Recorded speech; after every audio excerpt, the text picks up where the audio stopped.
going on?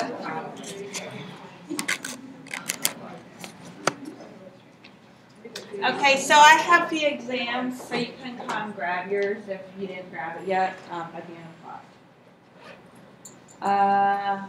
Right, business. I didn't think of any business, so I figured I should ask you guys if you have any business. Do you guys have any business? You have to. Question regarding quiz. The presentation. So the last one, the true and false, you said it's a verb initiation is not happening, like it's false, not happening during S phase. But isn't your Chrome instructors open to doing the inner application? It is quite possible to do. So the question was, this is about the recitation quiz, because you're not in my section, so you have this question about the true and false. But I'm asking you, from this paper, is there evidence of this? That's false, right? No, but the paper doesn't talk about S-phase. Yeah, I was just thinking of. So I was just trying to make sure you guys were focusing on the data being presented in the paper. So that's an important thing to learn when you're looking at papers, is to think, when you have to think to yourself, okay, what are they showing in this paper? It really is, what data are they showing? They're going to talk about a lot of information in their intro. They're going to bring in a lot of hypotheses in their discussion, but none of that is what they're doing. So you always have to think about that. Good question. Anyone else have any business they want to bring up? Yes? Let's consider having class outside. You got a class outside? That's so distracting. No, that's a problem. It would be nice, wouldn't it? And there's so few people that come to class that it probably would work just fine. Also, we've already signed our name on a sheet of paper, so we're going to hand you the attendance for extra credit. Yeah. Attendance for extra Right, credit. you signed it. Okay, so we have trouble right over there. Okay, class outside, free ice cream for everyone. I hear ya. Okay. Any other business? Yes. In terms of tests, I know in the beginning we were talking about you're able to drop one. Yes. But then in terms of you can't drop the final. You can drop the final. Because the final is a fourth exam in my eyes. It's not. It's cumulative in the sense that it's all cumulative because it all builds on each other, and so you should always be ready to have to integrate what you've learned in another part of the class into what you're immediately being tested on. But I'm not going to say to you, acetylation is carried out by this enzyme on the final exam. No. You can drop the final exam. I actually hope you drop the final exam. That's great for you, right? Yeah. You don't have to take it if you already have A by the third exam. If you're happy with your grade prior to taking the final exam, don't take the final exam. But still have to come throughout those lecture is optional, but the recitation. Yes, you cannot stop coming to recitation because you think you have an A, because that A will quickly turn into something other than an A, because your attendance won't be there.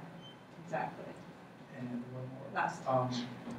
The extra credit, those presentation, you said we can do one per day, like one for 1 point. Yeah. So that's just like any paper that we. So I'm hearing a question about extra credit. There's a chance to get 1 point if you want to present a paper.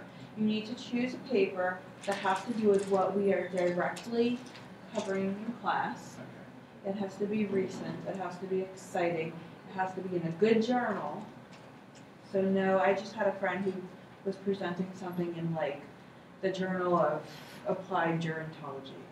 And I was like, that might be a great journal if you work in gerontology, but not for me.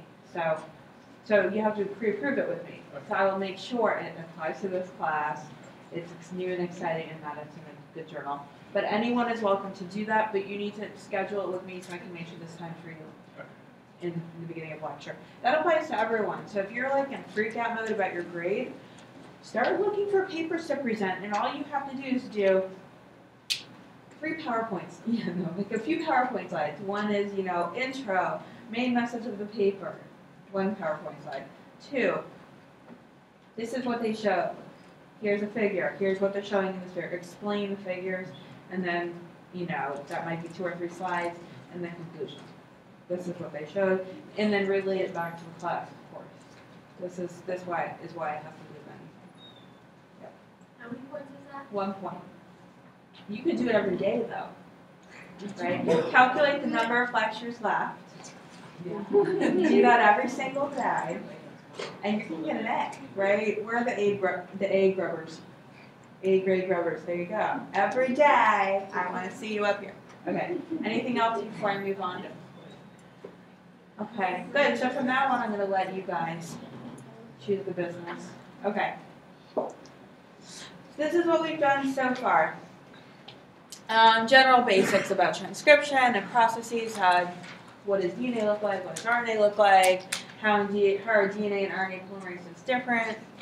We talked about the process of transcription in bacteria, the function of sigma factors, what a promoter is, the promoter consensus sequence, a termination signal. Those are your main elements of transcription in bacteria. Then we start talking about transcription in eukaryotic cells.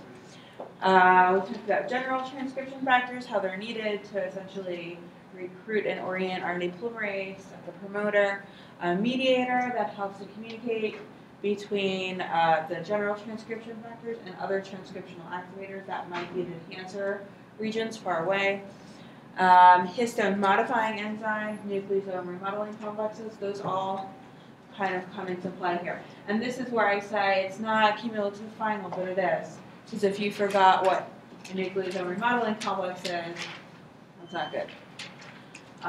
So that's where we stopped. Okay, so just a note, transcription elongation produces supercoiled DNA, right? And so obviously you're going to need something to relieve that torsional stress. And in bacteria, that's DNA gyrase. And in eukaryotic cells, that is topoisomerase. So topoisomerase is doing the same thing, really, in DNA replication, right? It's relieving torsional stress from opening up the DNA, right? And the same thing happens here. You're still opening up the DNA, and then there's a protein moving through it. So for every 10 base pairs of DNA that's opened, the DNA needs to rotate one turn in order to not build up all this stress. And so, yeah. And so you'll get these supercoils that will form if the DNA has fixed ends, as they do in a chromosome, right? In a chromosome, you've got this large chromosome, transcription is happening in one small area. You're going to open up that DNA for RNA polymerase to get in there, and that's going to create that supercoiling and that torsional stress. And you need to fix that through the activity of topoisomerase or DNA gyrase. Another thing is a protein molecule, as it moves through the DNA, is also going to induce supercoiling. So you can kind of imagine if you've got your DNA, your chromosome, and you've got this protein, what protein might be in the middle of the DNA moving through it? Huh? And if you were doing transcription? What, come on guys. CH2. What binds to the DNA and moves through it? Yeah. No. Moves through the DNA during the process of transcription. Give us anything. What's the first letter? RNA polymerase. Right? Right? Yes, all these TH2 proteins, including TF2H, which has helicase activity, all do assemble, right? And helicase does open up the initial opening of the DNA, but what's moving through RNA polymerase, right? Do you agree? All those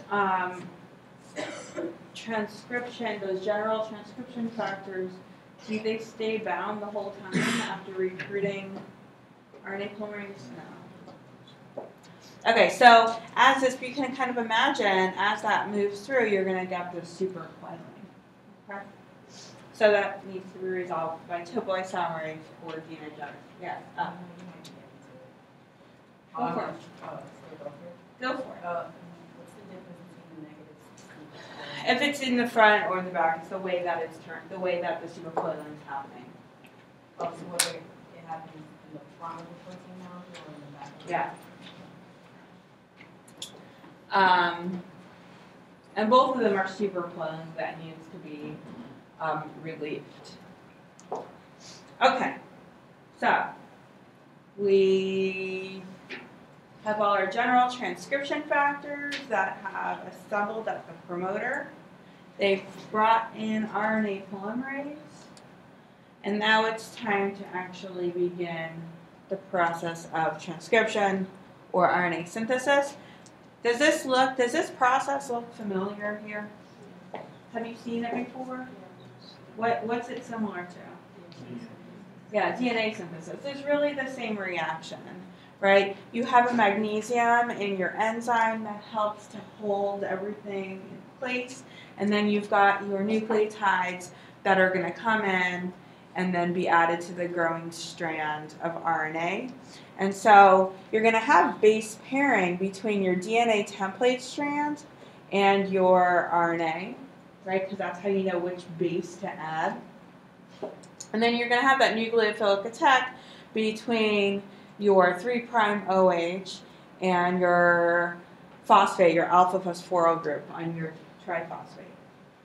And so then that pyrophosphate is going to go away. Same exact thing. So that's interesting how it's a very different looking enzyme, but it has the same function in many ways. You've got your magnesium there, you've got the addition of your bases in the same way. Yes? You have two hydroxy groups, so either one of them can attack. Two hydroxy groups, but either one can attack. Do you think so?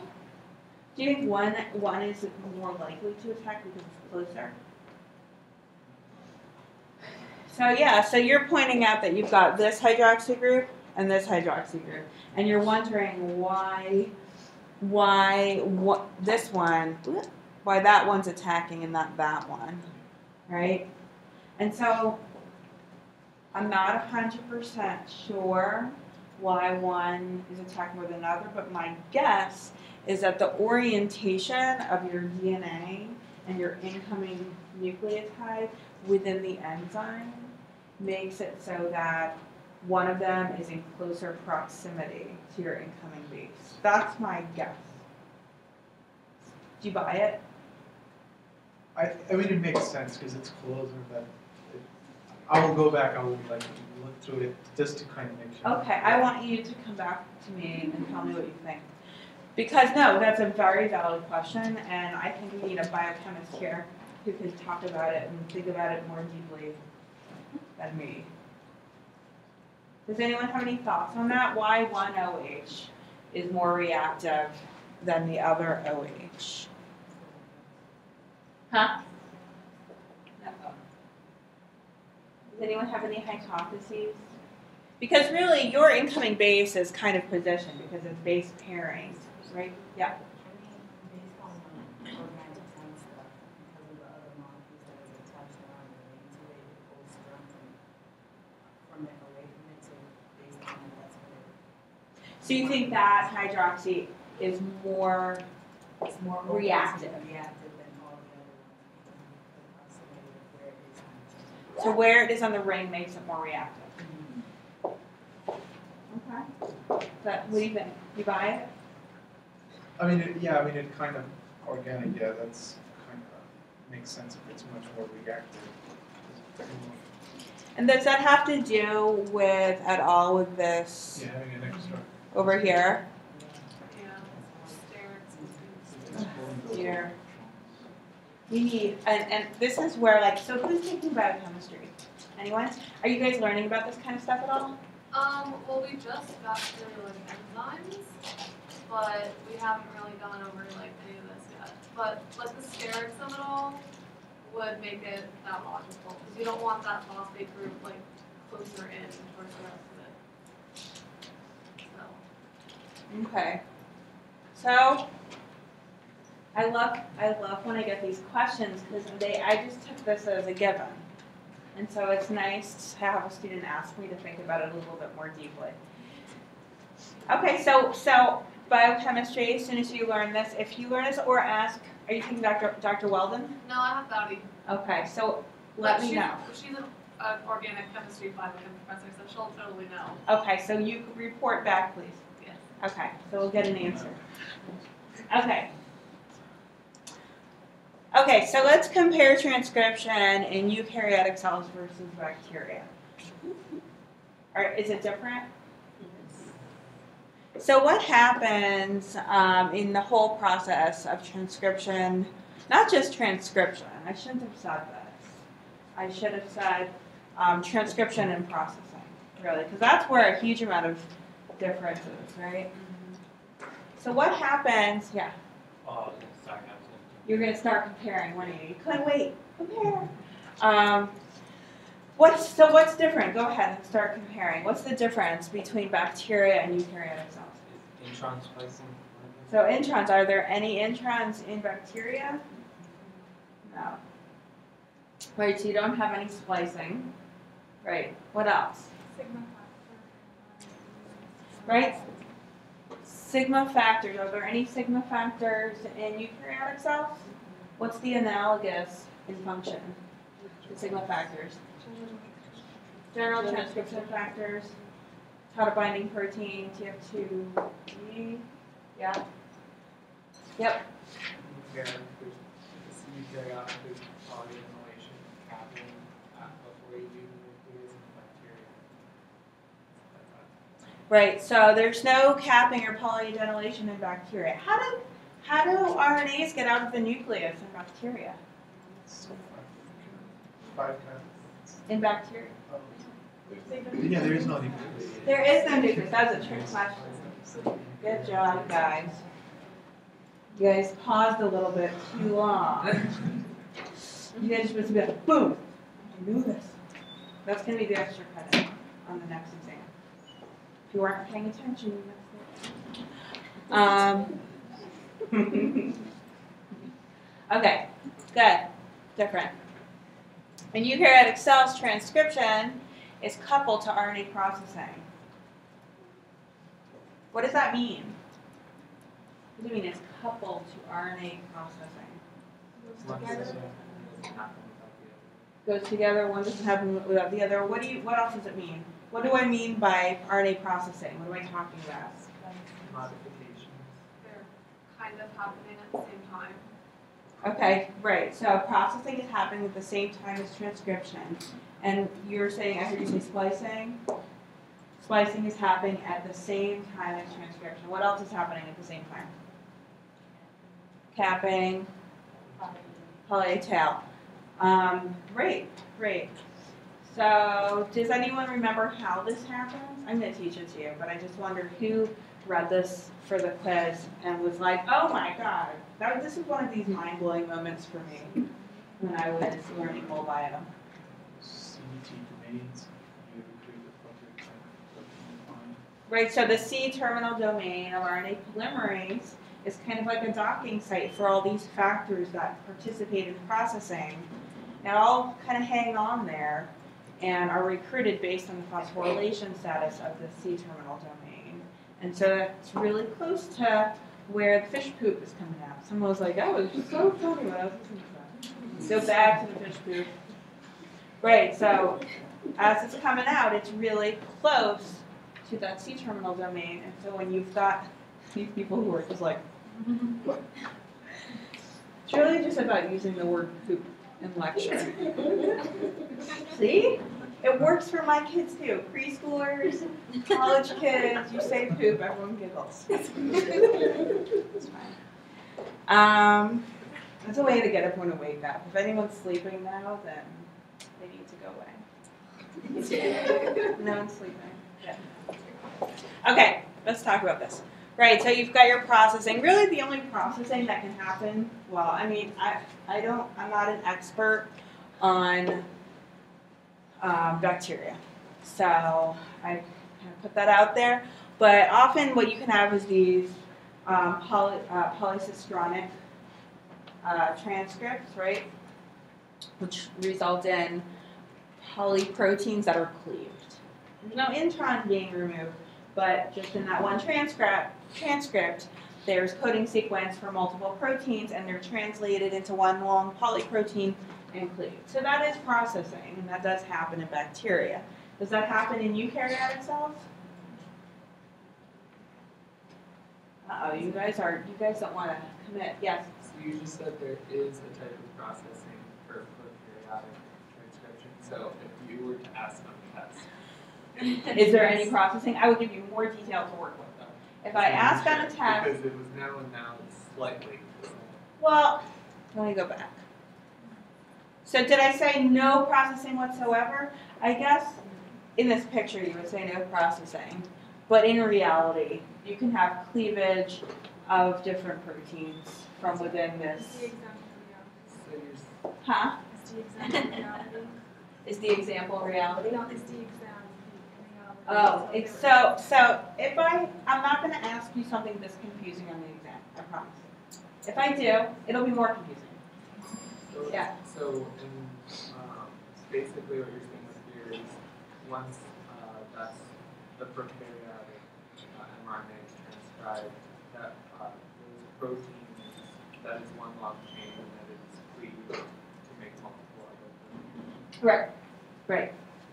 So you'll have polycistronic RNA, which means there are multiple coding regions, and then you'll get translation into a long polyprotein, many proteins, one long chain, and then you'll get cleavage, but that is by no means splicing or anything like that. It's just cleavage of your protein.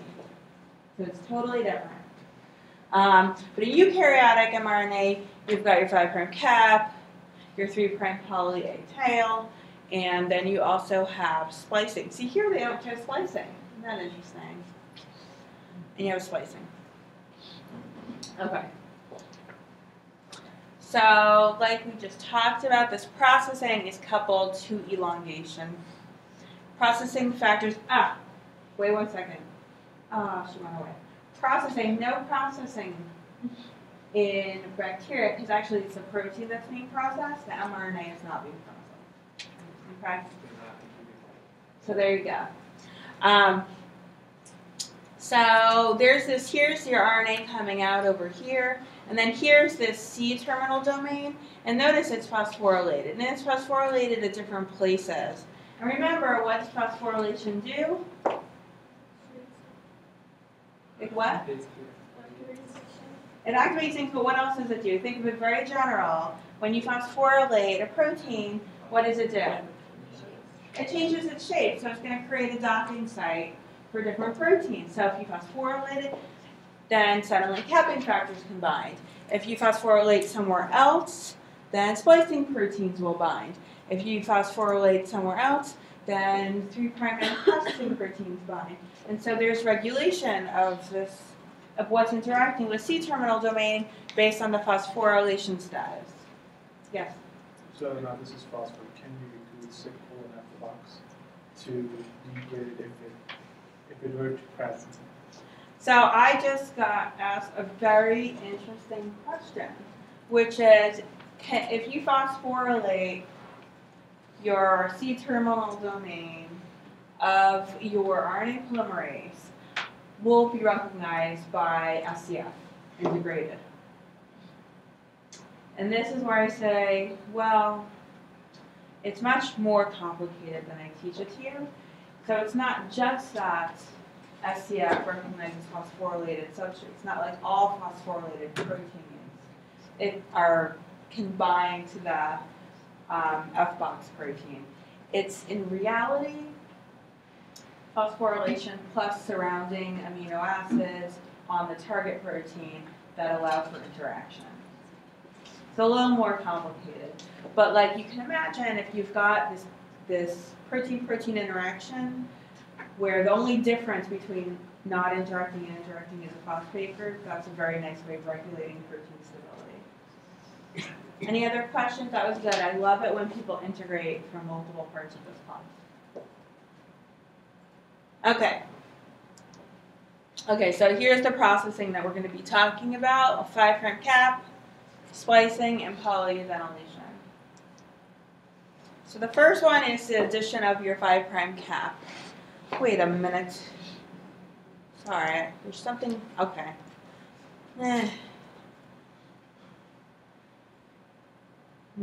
Okay. Sorry, I thought something was written on a different slide. So first you have the addition of your 5' cap, right? So this is a way for the cell to distinguish mRNA from other RNAs. And it helps with processing, export, and translation. So if you don't have your 5' cap, you can't be exported.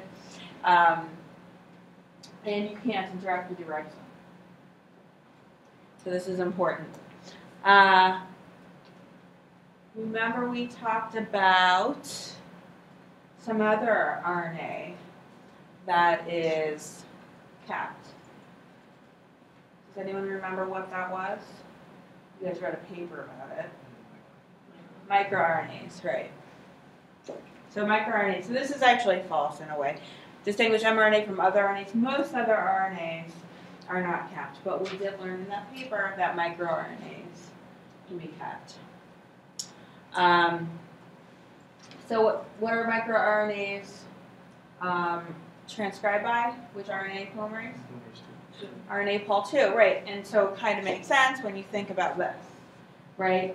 All other RNA polymerases, other than RNA pol 2, do not have a C-terminal domain. So you can make that assumption that the transcripts are not processed in the same way, right? You're not going to have capping, splicing, and polydenylation of transcripts transcribed by other RNA polymerases because they have no way to associate. Because what they're doing is they're associate with the C-terminal. So that's just kind of something to keep in mind and think about. Okay, any questions? I'm hungry. Really a problem. No, I'm good. Thank you. Okay. Okay, so capping occurs after about 25 nucleotides are synthesized.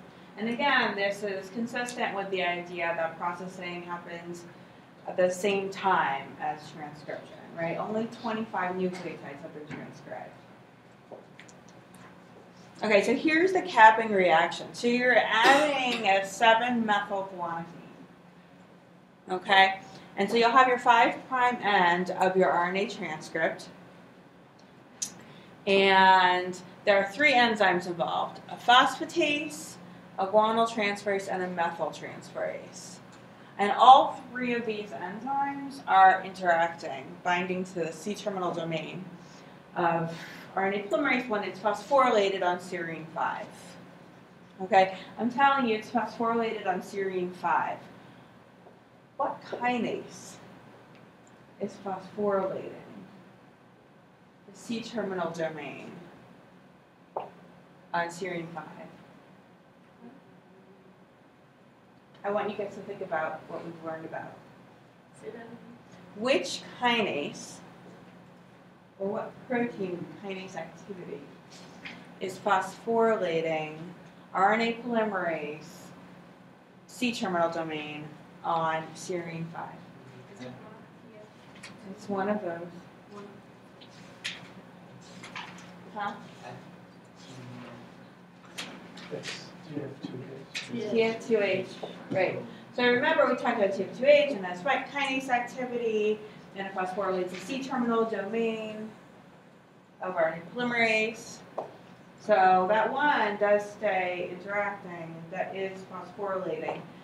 Don't ask me the exact regulation, but it is phosphorylation of the C-terminal domain by TF2H that regulates and recruits these processing factors, specifically the capping proteins.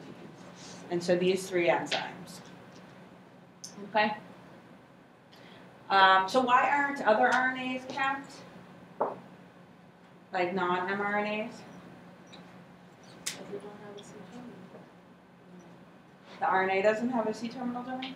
The other Right. The other RNA polymerases that transcribe other RNAs don't have C-terminal domain, so they can't be phosphorylated on serine 5. They can't recruit the phosphatase, guanyl transferase, methyl transferase. They can't recruit these proteins and interact with them, so they can't cap.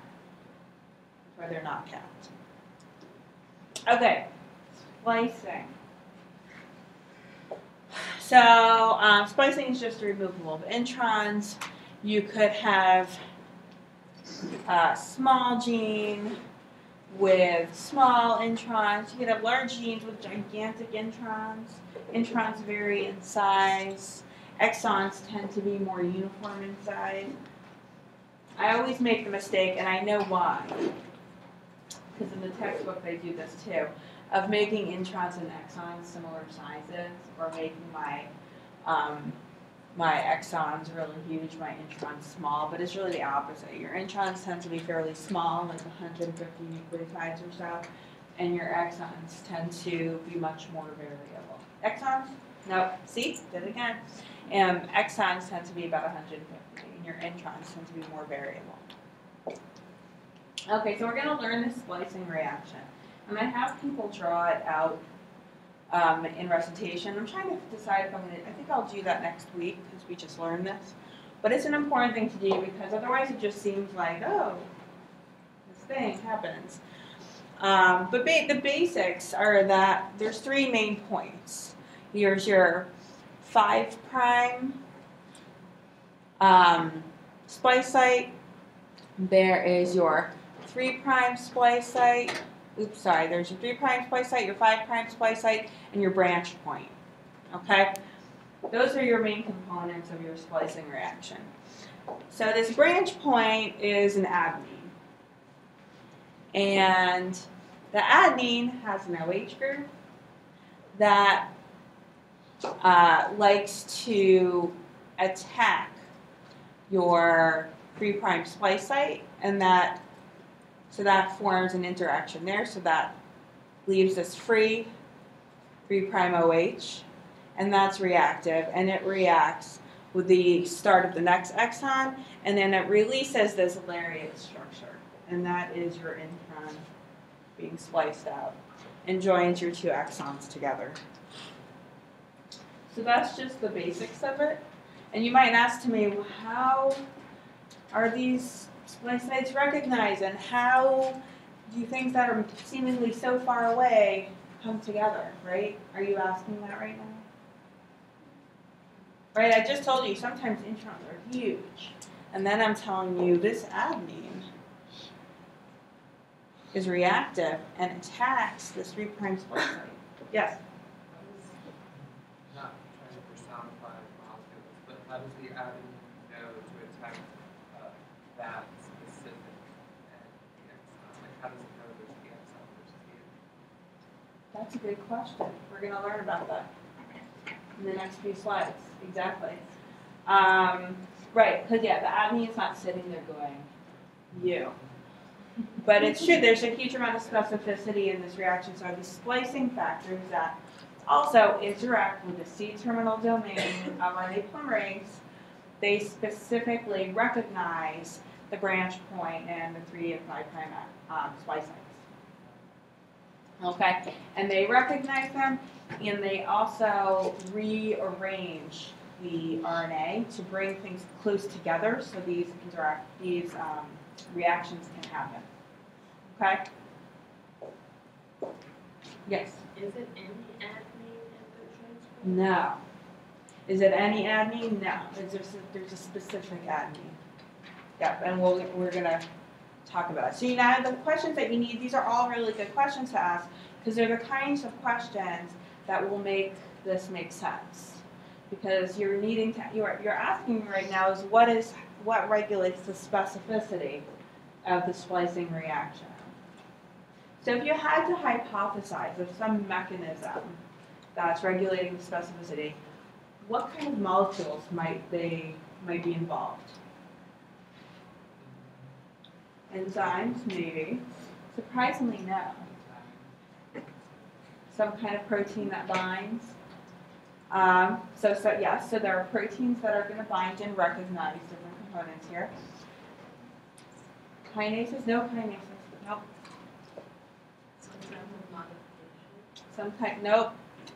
Nope. So this is going to be surprising to you, but RNA, right? So there's these, let's see, is it coming right up?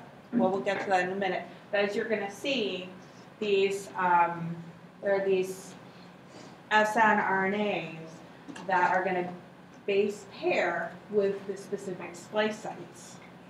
And that's how they recognize what's where, and then multiple reactions happen that basically reorganize this intron to bring the appropriate components near each other so the splicing reaction can happen. And so we're going to go through that. Okay, so again, the release intron has this lariat structure. Oops. And so this was your adenine. And so this is just kind of the circle of the lariat structure that we just saw here, right there. Okay, so the splicing reaction is sequence specific. So anytime something is has something like splicing, if it's not fairly regulated, then what happens? What's the outcome if splicing reactions are kind of willy-nilly? Like, hey, let's grab this adenine. Splice here. Like, what's going to be the outcome for your protein? You're not going to, it's going to be crazy looking. You're not going to have consistent proteins with consistent structures and functions, right?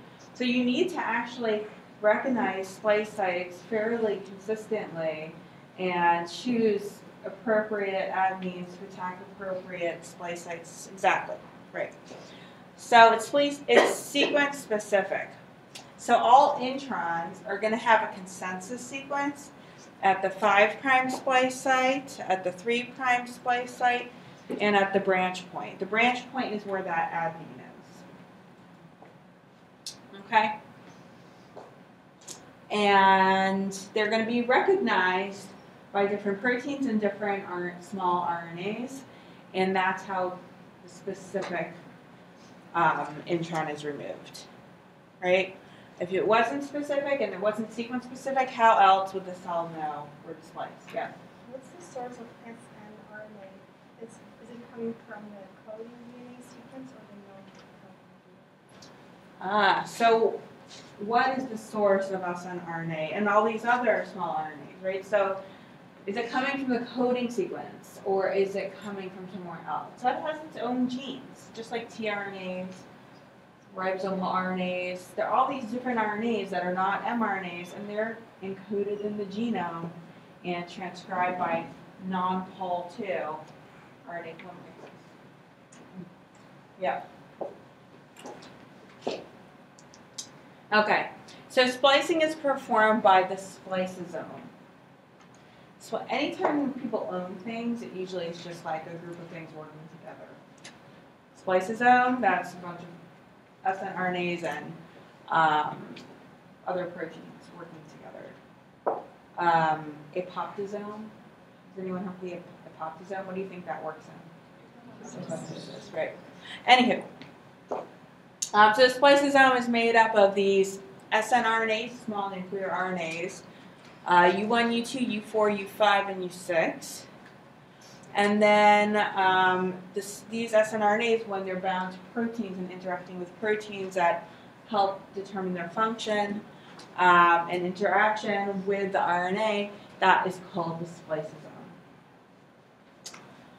So there's base pairing between these snRNAs and the 5', 3' splice sites and the branch points. And that mediates recognition of the splice sites by the spliceosome. Yes? So what for alternative splicing? If it's sequence specific, how would it know that this exon's not specific? Exactly. We're going to talk about that shortly. But so the question was about, and I'm going to make you answer it actually, before I teach it to you, because you can come up with it. So alternative splicing, I'm telling you it's sequence specific. How does alternative splicing happen? So if you guys were, the first scientists ever who recognized that there are alternative splice products, how would you, and you already knew this is a very specific splicing reaction, what hypothesis would you propose that regulates whether or not an intron's removed or not? What can you think of?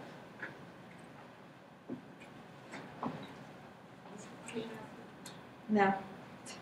Once it's gone, it's gone. It's gone, it's out into the world. So the question was, with alternative splicing, okay, so everyone knows, let's go back to this. What is alternative splicing? Because that's hard to answer. I'm guessing everyone knows. Yeah, you want to explain it? So you can take different exons, smush them together instead of having all of the exons have just specific ones. Removing introns and non-defined. Right, so both of these things, it's basically the combination of exons to make up the protein might differ. Sometimes you might leave an intron in, sometimes you might take out extra exons, and you're going to end up with different proteins. That's alternative splicing. And so, So do you think that when RNA polymerase synthesize the intron part of DNA, that's going to be the source of snRNA with perfectly matched intron and then okay, so you're going away from her question. So let's come back to that. Can you save it? Save it in your brain. I can't say it anymore. Oh, no, it's out to the world and it's gone. Okay. I'll try to remember it. Okay, so we're talking about a mechanism. So what regulates whether or not, what is alternative splicing and how does that happen if I just said this is all super sequence specific? So what do you think yes? So you have this hydroxy group on your adenine. If you somehow get rid of that group, instead of that group attacking that specific, once it's not there, there's no attacking. Okay, so maybe if you modify your adenine, or and then it can't attack the splice site. Okay, but are you going to modify your RNA, or are you going to maybe do something to it that makes it less accessible? So one thing is remove a hydroxy that is no longer an adenine then, but maybe you can make it less accessible to these proteins, because what I'm going to teach you in about a minute is there's all these different proteins that are going to, it starts with proteins, and then snRNAs that are going to recognize these specific locations and mediate the splicing interaction. They're going to promote that splicing interaction.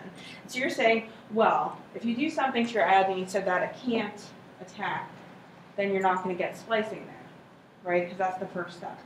What's another thing? So you're getting there. Yes? Could we do some type of inhibition, either of make the OH less reactive or inhibit the site, the splice site? Okay, so I heard make the OH less reactive or inhibit the splice site. I don't know how you would make the OH less reactive, because this is in your cells, this is part of the nature of RNA, right? So that one's a hard one to do. But inhibit the splice site. So let's move on from there. Yeah. To bring the snRNAs that you're expressing in certain concentrations or for different exons and introns, you can control which exons you express and which you don't. Okay, so regulate your snRNAs. Now, so the thing about your snRNAs. Okay, better. Maybe block RNA polymerase from binding to the strand where you don't want it to transcribe. Okay, so now you're talking about inhibiting transcription. We've already transcribed, and what we're trying to do is inhibit certain splicing reactions. And so what I heard is regulating your snRNAs and how they interact. Now, that's hard to do because your splice sites are fairly conserved, but then you said proteins. So there we're getting closer. So you can inhibit recognition of some of these splice sites by, yes? Oh, well, I was just wondering if the transcription factor that actually recruited for the transcription would have anything to do with how it's spliced. Right, so now you're getting closer.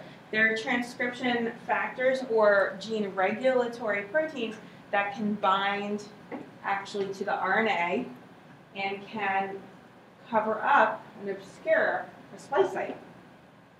Or you can have activators, and we're going to learn this in a minute, if we ever get to it, that can actually recruit your SNRMPs to certain splice sites.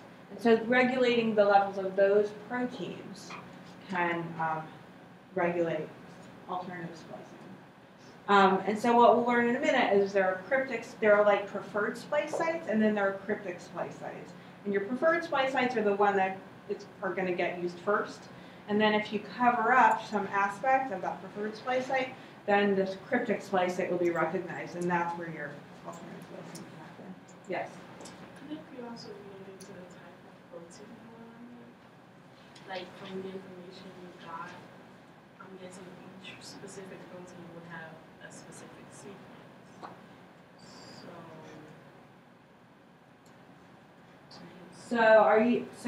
Okay, I want you to think about this question a little more. So you're saying the protein that's going to be made is going to somehow come back? No, like because you have the stimulus for a specific protein to be made to carry out a specific action. Okay. So doesn't each protein have a specific sequence? So would it just come from the signal, okay, I want that protein, so that's how it's going to end up?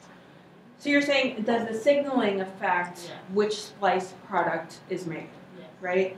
And yes, because part of the whole process is you want a certain protein, so in the signaling pathway that's going to upregulate expression of a certain protein, you're going to upregulate a lot of other things, possibly including some kind of repressor that might repress some other version of the splicing reaction to allow for an alternative version to take place. Okay, so let's go into the splicing reaction. So this is right out of the textbook. What you need to do is just sit down and look at it. Okay? But basically, you've got all these different factors that make up the spliceosome.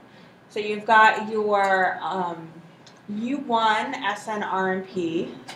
So this is RMP is ribonucleoprotein. This is the protein that recognizes the 5' splice junction right over here.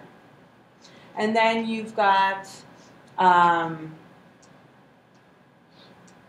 your U2AF and BBP. So BBP is branch point binding protein. So you should remember it binds to the branch point, which is at adenine. So that's going to recognize your adenine along with U2AF. Okay, so now you've got recognition of the first two parts of your intron that are going to be in the splicing reaction. And so once that happens, that's really kind of like making a landmark for your SNRNAs to come in and bind. And so that BBP and U2AF are going to go away, and your U2 SNRMP is going to come in. And so then you're going to have recognition of, well, basically other SNRMPs are going to come in, and you see what's happening is they are changing the structure of that intron, and the whole purpose is to bring that adenine close to that 5' splice site, so that first reaction, that first phosphoryltransferase reaction can happen. And so that OH group is going to go and attack that splice site there. Okay? So that's your first reaction. Okay, so that happens, and so this is released, and that leaves a 3' OH that's available and reactive. So then you'll have other SNRMPs that are going to come in, and again, these are all RNPs, so this is SNRNAs and proteins interacting with each other. And those RNAs are base pairing with sequences within your intron, so that's how they're getting to the right place. And they're also interacting with each other. And what they're doing is essentially bringing everything close together so that your 3' OH here can then attack your 3' splice site, and then you get cleavage there. And so that attack there will join your two different splice sites together. So then you have your splice junction, and you get release of that lariat. Okay? Yeah? Does that attack also, like, that attack cleaves and joins both of them at the same time? Yep, so what's happening is it's basically stealing electrons, right? So we'll just look at it a little more closely so you can see this. The book does a really good job with the figures, with the splicing reaction. So I highly encourage you to just read through that section. If this confuses you at all. I was just trying to get away from me. Right, so your 5' splice site. Uh-oh, now it's not going to work. I broke it, didn't I? Everyone go home. No. Okay, so your 5' splice site is read by your different SNRMPs, right? So notice you've got your U1. This is your RNA, and you've got that base pairing, right? So that's that recognition. So anytime you see this, that's base pairing between your SNRNAs. And let's see if I could use this. So basically, you're getting that base pairing between your SNRMPs and your splice sites. And then you're also getting recognition of your branch point site. And so here's your branch point site, right, in your intron. That's that adenine right there. And that's where your BPP is binding. And so that provides accuracy. And then your U2 SNRMP is also providing it. So if you go back here, so here's your branch point protein, and then here's your U2 SNRP. They're both interacting with your adenine. And so the branch point binding protein is involved in recruitment of that. It gets actually U2 displaces it. And so then you're going to again have that base pairing between your U2 SNRMP and the region around that adenine. Again, specificity. Anytime you have that base pairing, it's specificity. Okay, so after that first phosphoryl transfer reaction, so that's that adenine attacking that first splice site, then you're going to have U2, U5, U6. All these SNRPs are going to come in, and look at all this base pairing that is happening here. You've got base pairing between different SNRPs. You've got base pairing between your intron and these SNRPs. And all those interactions plus ATP, all of these require ATP, are going to rearrange your RNA. So you're basically rearranging your RNA to bring your two exons in close proximity so that that second reaction can happen. So notice it starts out where exon 1 is up here and exon 2 is over here. And then you've got U5 coming in, and that's helping to reorient your exons. And look at how close they are now over here. Okay? And so that allows for that final reaction to take place. I wonder if I can go forward. Take on the back or something. You know, I should do that. Anywho, so these reactions require ATP, but not for the splicing reaction itself. It's not like there's some kind of enzyme that requires ATP that's splicing. It's just required for the assembly and rearrangement of the spliceosome. That's what happens. It tried to escape, and now it's protesting. I killed it. Now I'm going to have to stand back here. Okay, I'm going to let you guys go a little early because I'm frustrated by this. But we will start next week. Finishing up splicing.